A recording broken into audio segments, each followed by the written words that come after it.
você o primeiro registro de uma partida de futebol. E vamos além, hein? Você vai saber onde e como o esporte mais popular do planeta surgiu. Você sabia que o futebol só existe da maneira como é jogado hoje porque há muito tempo um grupo de homens se reuniu e usou as árvores para divulgar o esporte? E você sabia que o rugby e o futebol eram um só esporte e o cara que decidiu separá-los ficou tão importante que virou uma estátua? E qual é a imagem mais antiga de uma partida de futebol que você lembra ter visto? Pois então, prepare-se, porque nós vamos fazer uma viagem no tempo em direção às origens do futebol.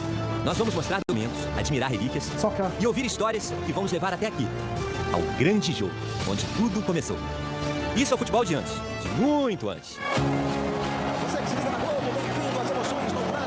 E esse é o futebol de hoje. Velocidade, precisão, detalhe, o mínimo detalhe.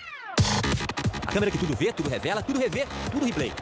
E no telão, quando a gente se vê, gol, gol, gol, gol no ângulo, gol por vários ângulos. A final da Copa de 2014 no Brasil foi filmada por 34 câmeras de alta definição. Ah, sem contar as 14 que estavam lá só para tirar dúvidas, caso a bola ultrapassasse ou não a linha. Alguém aí ainda acha que a tecnologia não é bacana pro futebol? No estádio. Hoje, por exemplo, você pode adiantar boa parte da partida para ver só os lances que te interessam. Ou então, congelar a imagem para ir fazer um lanche na cozinha e depois não perder nenhum momento da partida. Mas, e no início de tudo, como é que era? Um plano único, câmera imóvel, preto e branco. Uma partida disputada no dia 24 de setembro de 1898. O que você está vendo agora é a imagem mais antiga de uma partida de futebol já registrada. Blackburn, a equipe de branco, contra West Bromwich, de listrado. Jogo da primeira divisão do campeonato inglês no Ewood Park, estádio do Blackburn. 4-1 pro time da casa. E, gente, não adianta esperar por nada mais muito diferente do que isso, não. São 45 segundos de ação morninha. Mal dá pra se enxergar a bola, entender a partida. O autor dessa obra-prima foi esse inglês Arthur Cheetham, pioneiro na arte de registrar imagens. E é aqui que começa a nossa viagem em Manchester, a segunda cidade mais populosa da Inglaterra depois da capital, Londres. Cidade do Manchester United, do Manchester City. De onde vieram bandas de rock famosas como The Smiths ou Oasis. Este inglês apressado é Will McTaggart. É apressado, mas trabalha com muita paciência. Ele é o guardião do tesouro. Cuida do filme há mais de 25 anos. So the film had been discovered in a tin trunk. O filme foi descoberto em uma lata que estava guardada dentro de um baú do quarto do neto do Sr. Cheetham.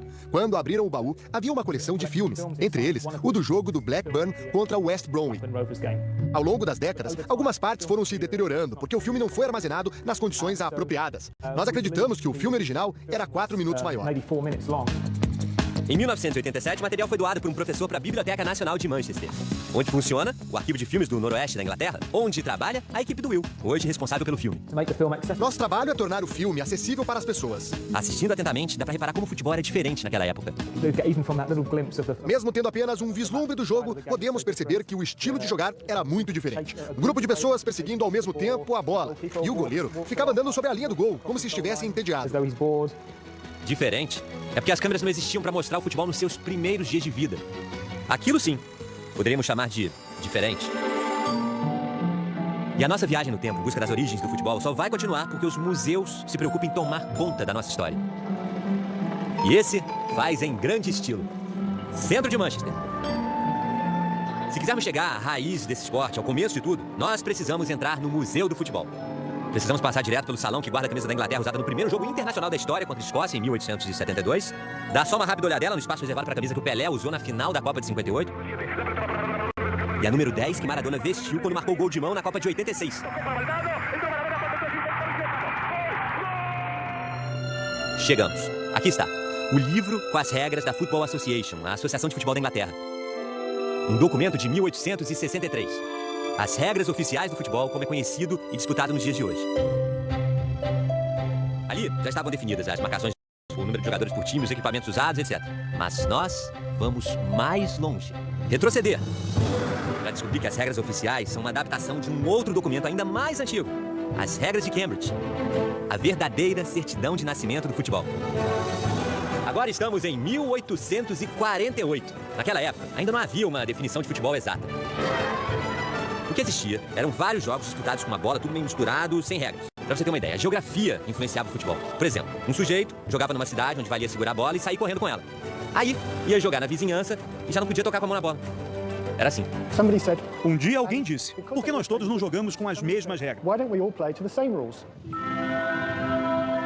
foi na Universidade de Cambridge. Cansados daquela informalidade, um grupo de alunos se reuniu e criou 11 regras com o objetivo de uniformizar o futebol. Depois eles saíram pelo campus da universidade. E nas árvores afixaram folhas de papel onde estavam escritas as regras daquele que um dia se tornaria o esporte mais popular do mundo. Ali, nas árvores, estavam as sementes do futebol. Regra número 2, saída de bola. No começo do jogo, a bola deve ser chutada no meio do campo. Após cada gol, o jogo deve recomeçar desta mesma maneira. E não é assim até hoje? A bola está rolando. Regra número 6, tiro de meta. Quando a bola sai pela linha de fundo, deve ser recolocada em jogo pelo lado em que deixou o campo. A bola deve ser chutada a não mais do que 10 passos da linha de fundo. Sim, agradeça aos alunos de Cambridge a existência das fantásticas cobranças de tiro de meta. Regra número 7, o gol. Gol é quando a bola é chutada entre as traves e abaixo do cordão. Isso aí mudou um pouco, já não é mais cordão, agora chamamos de travessão.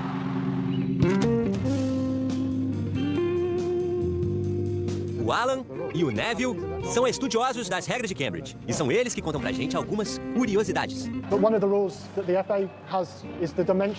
As regras de Cambridge não especificavam as dimensões do campo, por exemplo. Então, você podia jogar em qualquer espaço, que fosse limitado por 4 cantos. Sabe como o lateral surgiu no futebol? Originalmente, os torcedores se posicionavam na linha lateral do campo. Então a bola não saía, porque as pessoas chutavam a bola de volta para o campo. Ou seja, eles influenciavam no andamento do jogo sem que fizessem parte da partida. Marcos Rocha joga para a área. Para impedir essa ação, inventaram um lateral. Mas você só podia jogar a bola numa direção reta. Não podia lançar para frente ou para trás. E quando descemos para outro andar do Museu do Futebol, o professor Gary James continua a aula de história. Quando faziam um gol, os times trocavam de lado. Não existia troca na metade do jogo, no intervalo. Era após cada gol. E aí você deve estar se perguntando, e a regra número 1? Número 1, teoricamente, a regra mais importante, né? A regra número 1 é... Este clube deve se chamar Universidade Football Club. É que para aqueles rapazes, o futebol seria só um joguinho no clube deles, da galera da faculdade. É impossível precisar quantas árvores os alunos de Cambridge usaram para pregar as primeiras regras. Mas devem ter sido muitas, viu? Porque o tal do futebol ficou popular. Sabe quantas pessoas acompanharam a final da última Copa entre a Alemanha e a Argentina? Mais de 1 bilhão no mundo todo. Olha o gol, pra fora! E nos lugares mais remotos do planeta, sempre vai haver uma camisa de time de futebol. Um fenômeno de popularidade, sem dúvida. Agora, também não dá pra dizer que é uma unanimidade. Eu não consigo gostar de futebol. É permitido trapacear, se atirar no chão, fingir. Como é que alguém pode se apaixonar por isso? Este é o Phil. O esporte preferido dele é o rugby.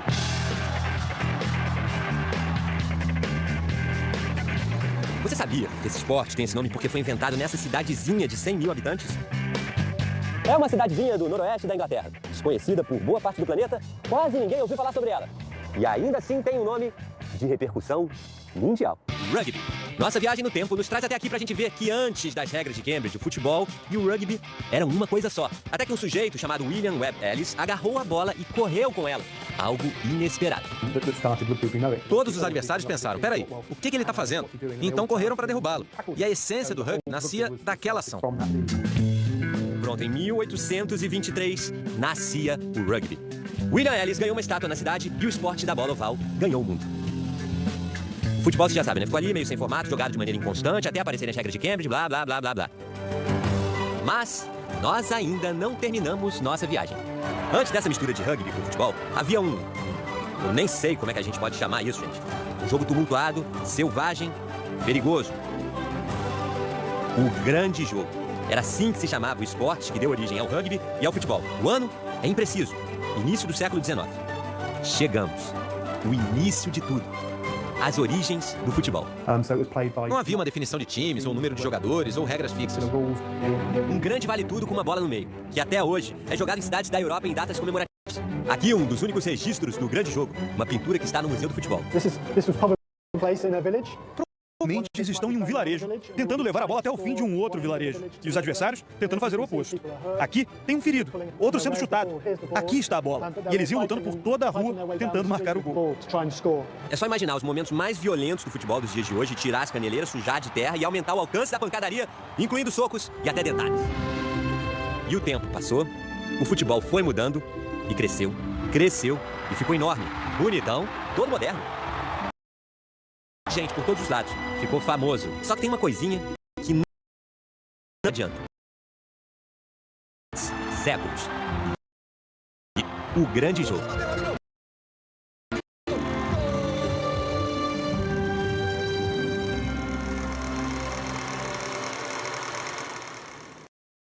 Nos apaixonando, como está acontecendo com a torcida do Goiás agora, pelo Campeonato Brasileiro. Boa, Escobar. O Goiás está vencendo o Joinville.